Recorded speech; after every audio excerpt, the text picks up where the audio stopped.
Hey mama, you've made it to week 6, which means you are into your 2nd month of pregnancy.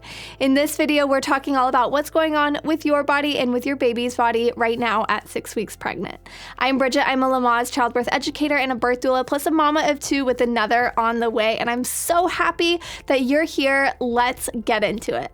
At 6 weeks, baby is about the size of a pomegranate seed and is starting to develop their eyes and ears, and their respiratory and digestive system is starting to take shape right now as well. Right now, they have little buds that will become their arms and legs, and their nervous system, aka their spine, is still taking shape, giving them a little bit of a tail at this point in their development, and their little body is covered by a thin layer of skin.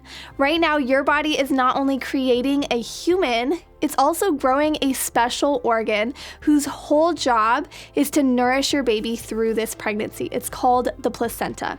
The placenta started growing at about week 2 of pregnancy before you even knew you were pregnant, and now at 6 weeks, a very basic placenta is formed and will continue forming until the end of the 1st trimester and early 2nd trimester. Your baby's umbilical cord, which later turns into their belly button after birth, is forming between them and the placenta, which helps eliminate waste and carry blood, oxygen, and nutrients to them.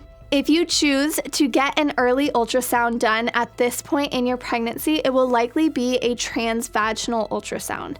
A long, thin, stick-like probe will be inserted through the vagina up by the cervix to get as close to the uterus as possible, and this is going to allow you to see baby as clearly as possible.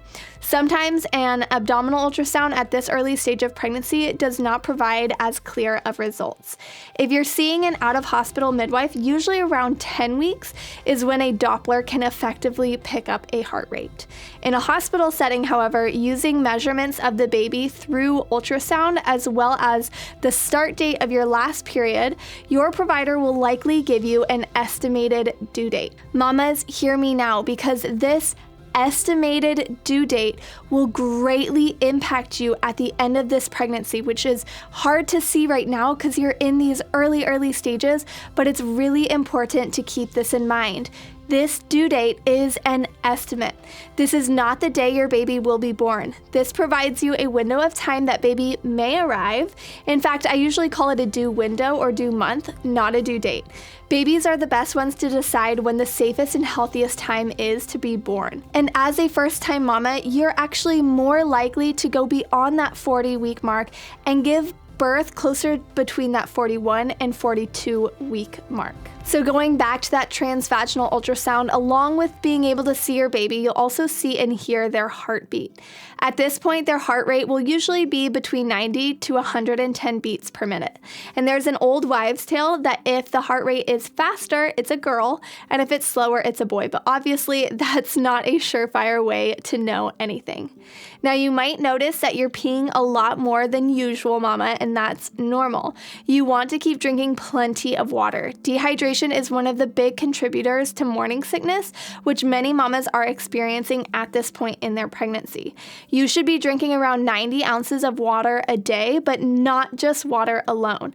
A lot of times we drink too much water without adding in electrolytes, and it actually causes a drop in electrolytes in the body and makes your kidneys work too hard to remove the excess H2O. And this can add to the fatigue or muscle cramps that you feel in pregnancy, as well as the nausea. I'll link my favorite electrolyte powder down below. I also add trace mineral drops into my water to remineralize it. This helps a ton with hydration. If you want to make your own electrolyte drink at home, you can just do half of a lemon, a pinch of salt, and a tiny bit of agave. Bonus if you add in those trace mineral drops and you've got a very hydrating drink. Now, if you're looking for an app to track your pregnancy, a really great one is Pregnancy Plus. It has 3D images of your baby as they're growing and has some fun facts to help you know what's going on with your baby each step of the way. But don't rely on an app to give you all the information that you need to support you through your birth experience that is awaiting you at the end of your pregnancy. Make sure you subscribe to this YouTube channel, which is full of educational content that is going to help you through your pregnancy and prepare for the birth of your baby. Thanks for being with me in this video, and I'll see you next week.